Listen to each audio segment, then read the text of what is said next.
Good morning and welcome back to X-Carbovore. Yes, I did it again. After 3 days off of caffeine, I gave in. And I don't really regret it. It's so good. Let's talk about it more on the inside.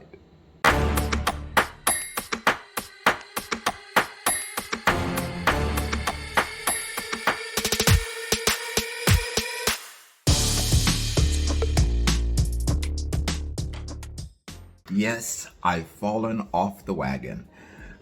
Listen, I've broken from caffeine a few times before in the past, and I have to say, yesterday I was this close to cheating. This close to cheating with something I really didn't need. I told you we have all these cookies in the house. We have everything, donuts, they're all kind of good stuff. All my kryptonite is just laying around. And I was that close to being on day one again. I mean, maybe after a 2-week comatose of carbs. And I said, I have to do something. And I thought, okay, let's make some bacon. And I was like, bacon, donuts, bacon or donuts. Donuts kept winning. And I said, okay, what else can I do? What else can I do? You need some fat. How about you eat an egg, boiled egg.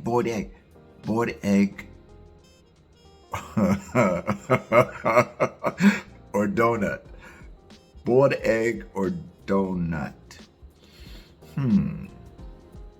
I know what I need. I could take a coffee. Now, I know. I said in December, I'm going to quit coffee. And I gave it a good shot. And I think I had a good reason to just jump back in it. You know, it was either that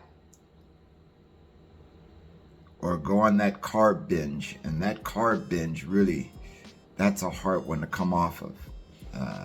So the coffee won. Thank God for coffee, I have to say that, because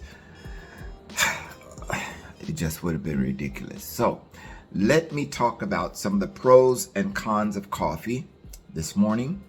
And then we'll get into my numbers for the day. And hopefully, you can hang in there with me. And listen, if you're enjoying this content and you enjoy what I do, please hit the like button. Subscribe, write me a little note, let me know that you're digging what I'm throwing down here, because it's a little bit fun, but it's more fun if you are engaging with me. Please let me know you're there checking me out. All right, let's talk a little bit about the pros and cons of coffee. Okay, so here are some of the pros that we have for caffeine. It's rich in antioxidants, so it contains beneficial compounds like polyphenols, which can reduce inflammation and protect cells from damage. So that's a great thing. When you have coffee, it protects your cells from damage and reduces inflammation. I think that's a very positive. See, I could talk myself into coffee any day. The next thing it does, it boosts alertness and focus. So some of us can take coffee and we feel great, we feel alert. Some of us wake up, we just need that boost to keep going, but it can boost. So caffeine helps improve mental alertness, concentration, and energy levels. The third thing it does is it enhances physical performance. Bet you didn't know that. So it increases adrenaline levels, which can improve stamina and performance during workouts. So a little coffee before a training session is almost as good as one of those pre-workout drinks, I would say. Fourth, it may reduce certain disease risk. So what does it mean? It's linked to lower the risk of Parkinson's disease, Alzheimer's disease, type 2 diabetes, and certain liver conditions. So that's another positive from caffeine, or should I say from coffee specifically. And then it's a mood booster. It may help reduce feelings of depression and improve overall mood. So, again, if you're feeling down, if you're feeling depressed, drink a cup of coffee. It's really nice to sit with your friends and drink. It changes everything. Coffee is a wonderful lifesaver, I know. Next, it improves metabolism. Now, it can slightly boost metabolic rate, aiding in calorie burning. So it does have some benefit if you're trying to lose weight. Caffeine does that in the form of coffee. Another thing, coffee has 0 calories if you don't add anything else to it. So 0 calories, very little, if any, nutritional benefit whatsoever. But it is a stimulant, and that could be good or bad depending on how much you take. Let's now talk about, before I forget it, and we just talk about the negatives, the most important positive of caffeine would be the social and cultural connections that you might have. So it's a popular drink when you're socializing with your friends and trying to connect with others. So maybe as a carnivore, you might feel outside when it comes to alcohol. I'm not a drinker, but maybe you would be. When you're doing carnivore, alcohol is it's a no-no. But caffeine, it's a kind of in that gray area. No, yes, we, maybe. It's your social connector. So let's talk now about the cons. Now, and I think I should change the music for this so that you understand the seriousness of the cons. Cons. It can cause anxiety. High caffeine consumption can lead to restlessness, nervousness, and an increased heart rate. 2. Dependency and withdrawals. Regular use of caffeine can create dependency and withdrawal symptoms when you don't have it. You can get jittery. You can get irritable. Sleep disruption. Some of you, not me, some of you can't drink coffee because you get sleep problems. You can't close your eyes. You're so alert that you can't rest. Me, I could drink coffee right before bed and sleep like a baby. I don't know that that's good, but it's the truth. 4th, it can create stomach issues for some. It can lead to acid reflux, heartburn, stomach upset, especially if you drink it on an empty stomach. That's not my problem either, because I could drink it first thing in the morning with no breakfast and feel great. 5th, it's a potential for overconsumption. That's me. There was a time when I was in the Navy, I would drink 18 cups a day, and that was a regular. When I got it down to 12 cups, I was celebrating 12 cups a day. That's not bad. I drink it more than I drink water at one point. But now they recommend 2 to 3 cups a day is more than enough. For me, I think I'm about at that level right now. And that's why I was giving it a shot to kind of let it go. But potential for overconsumption. Excessive intake may lead to health issues, including high blood pressure and bone density loss. So maybe part of the reason why my blood pressure is down is because I've reduced the amount of caffeine I've been taking as well, which I'm not complaining. I think it's a great thing. Next, additives can be unhealthy. So I mentioned earlier, sugar, creams, and the like inside of your coffee could be a problem. So for many of us, I do add some heavy whipping cream in my coffee. Unfortunately, mine has a few carbs, so I have to be careful with that, because when I do, I get pain in my fingers as well as my toes. I know. The more you do this carnivore thing, the more you realize which foods really hurts which parts of your body. And it's not a fluke, it's the truth. I mean, I was off coffee for 3 days. I drank coffee last night. I was in the bed last night complaining about my fingers and toes. I told my wife, it's killing me. This joint pain is real. So additives can be a problem. If you're just drinking the coffee, black, okay, it's a plant, so you're carnivore. You don't do, but yeah, that's why they call it addiction. Anyway, so lastly, it's not suitable for everyone. So pregnant women, people with heart conditions, because it can cause palpitations in some, and those sensitive to caffeine should simply avoid it. But if you're like me, you're going to do it anyway. So those are our negatives. Let's now talk about my results for today. So as always, we begin with my blood pressure. My blood pressure has always been a hypertensive level 3, which means I'm around 220 over 100, 110, something like that. And the physicians typically put me on medication. As you know, if you've been following me on this channel, I stopped taking my medication, self-prescribed. Don't recommend that you do that. I stopped taking it in May. And other than the 4 days that I was in the hospital, but 3 of those days they gave me my pill because they see it in my medical record that I'm supposed to be taking losartan, which I refused to take, but I took it while I was in the hospital, no problem. That was about 2 weeks ago. Other than that, I haven't taken the medication.